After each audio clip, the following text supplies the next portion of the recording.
Oli mukulaba Television ABS ekuumuza ebirowoozo.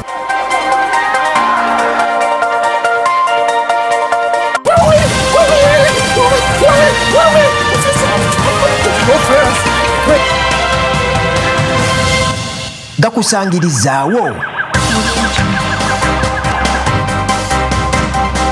ganaatera okubaawo oba owulira mawulire kuba bukuba essimu eri ekizungirizi kyakigudde waani wonna wooli kijja kutuukako.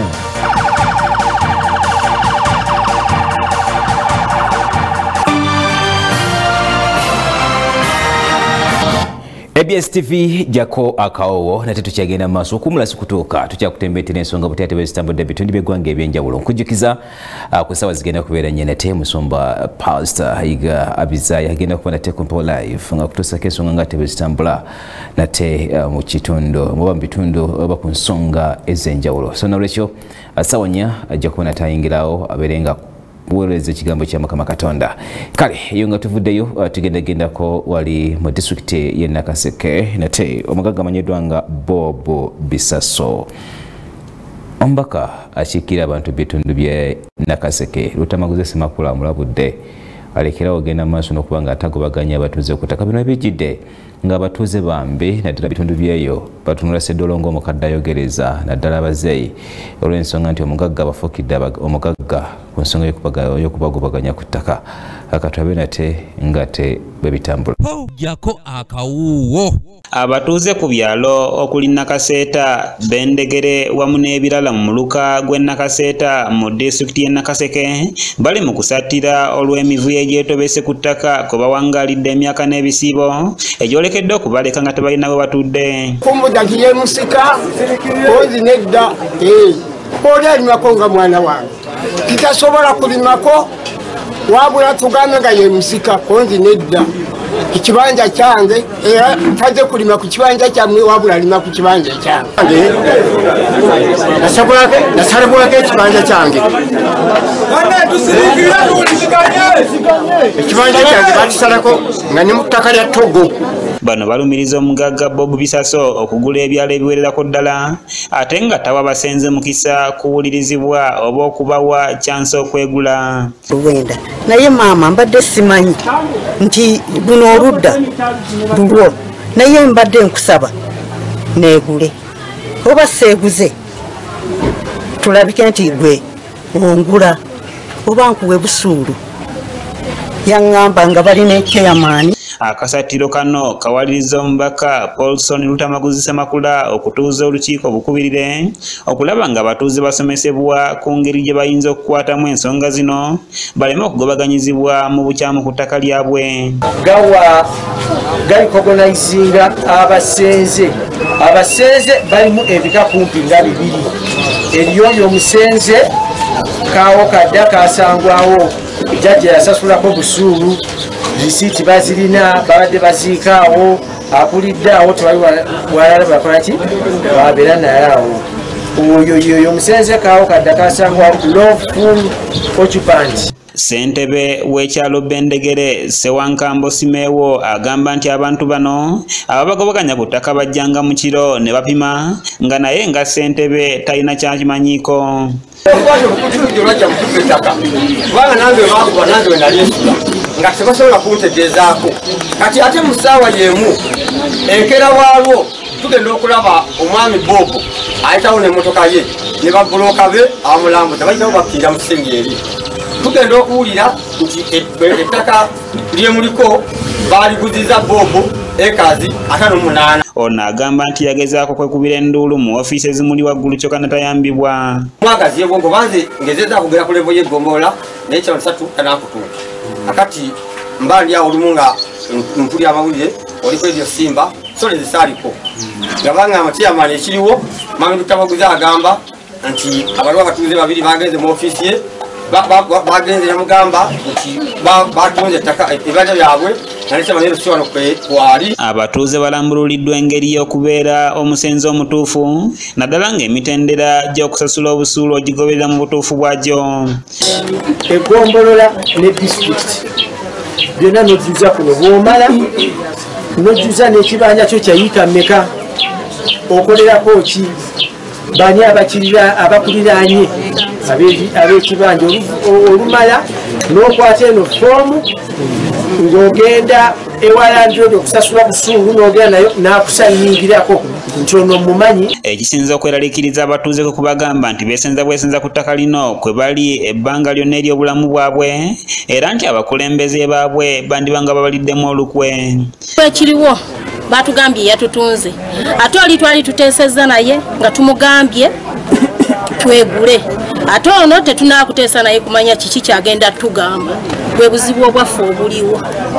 Nja kuddamu ndabagane naawe namulinda saamulaba nga nekiyamaani waali n'omuwandiisi we waali ndowooza bwe bandiramu olukwe kubanga nze tebaddayo kuntuuna tebaddayo kunnega wabula bandetera buleetezi bbaluwa nti neesenza okuva mu 79. Omubaka Paulson Lutamaguzi Semakula alabudde omugagga ono Bob Bisaso nti wekana amutanda n'asalimbirako ewuwe ye wakuwalirizibwa okulamuza ejjambiya.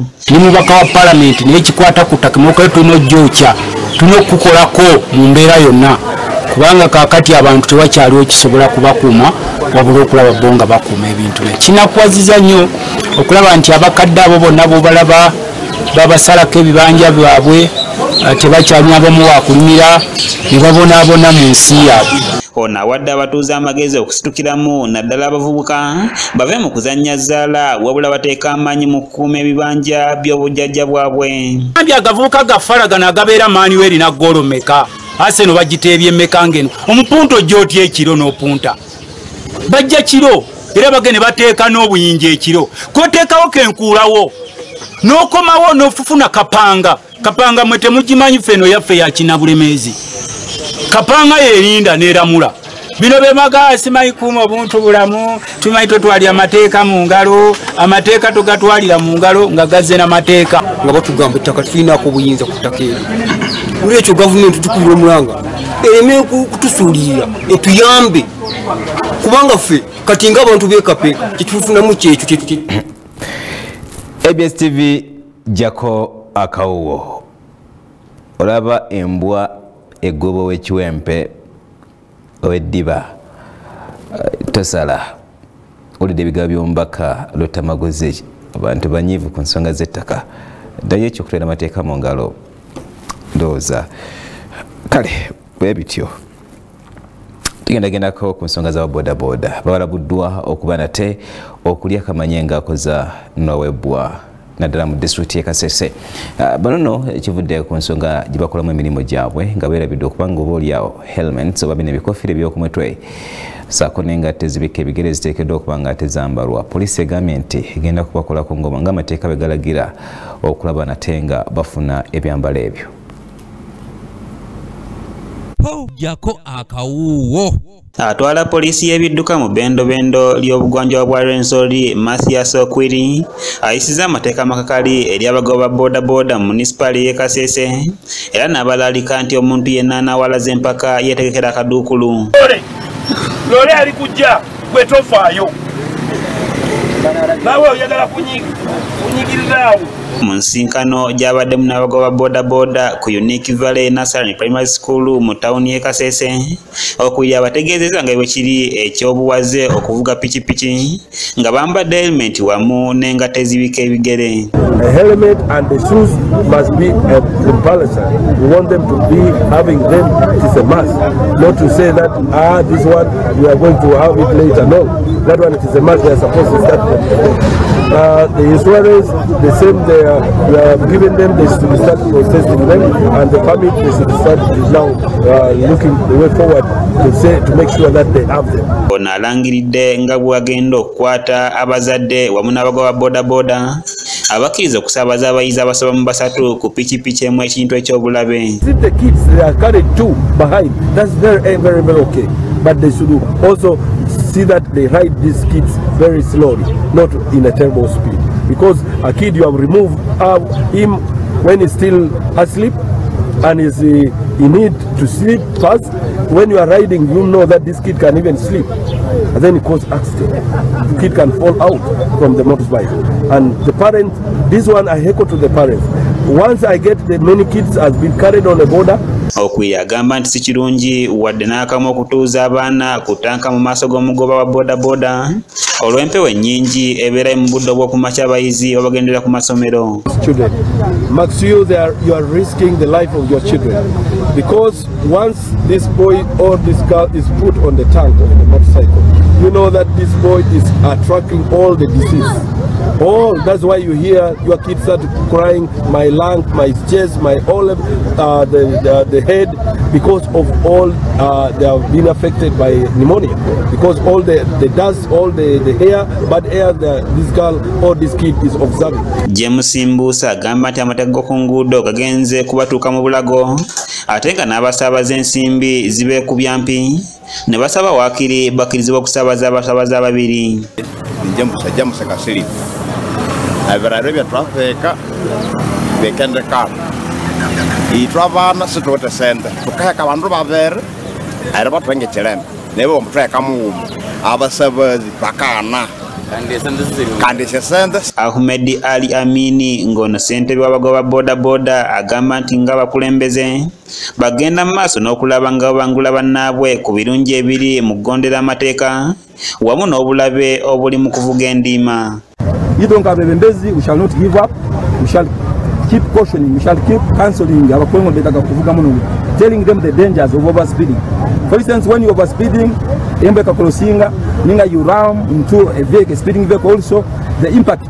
Ono agamba nti etteeka ly'owa bodaboda omu okuvuga omusaabazi omu ligenda kuyambako ennyo ababodaboda bannaabwe okufuna ku basaabaze. When you take one passenger, it is to your advantage. For instance, Clement right now, abujene batwara abasabazi 10,000. Ubaratwara abasabazi babiri bakakuye 13.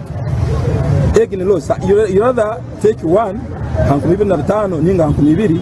Noli afune witegerize. So, government police banyigirize it is their advantage as long as streamlining our policy. Robert Kule yakusakidde eggulira lino ku lwa ABS television.